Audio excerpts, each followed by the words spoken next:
नहीं है। बहुत लोग मान लेते हैं कि दादा की हर ज़मीन ऑटोमेटिकली पैतृक संपत्ति होती है, लेकिन कानून इतना सीधा नहीं है। कानून क्या कहता है? अगर दादा ने अपनी कमाई से ज़मीन खरीदी, संपत्ति अर्जित की थी और उनकी मृत्यु के बाद वह संपत्ति हिंदू सक्सेशन एक्ट की धारा 8 के तहत पिता को मिली है, तो कई परिस्थितियों में वह संपत्ति पिता की सेपरेट प्रॉपर्टी मानी जाती है, पैतृक संपत्ति नहीं।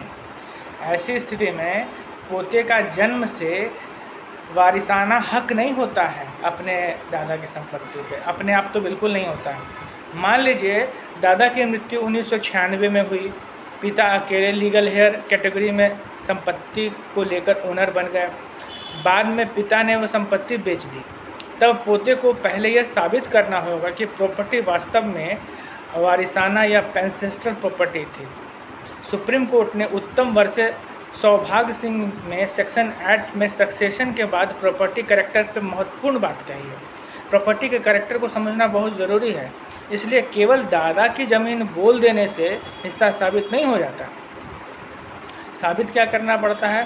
साबित ये करना पड़ता है कि संपत्ति का कैरेक्टर क्या है, संपत्ति एंसेस्ट्रल है या सेपरेट संपत्ति है, क्या हिंदू सक्सेशन एक्ट की धारा 8 उस पर लागू होती है कि नहीं लागू होती है।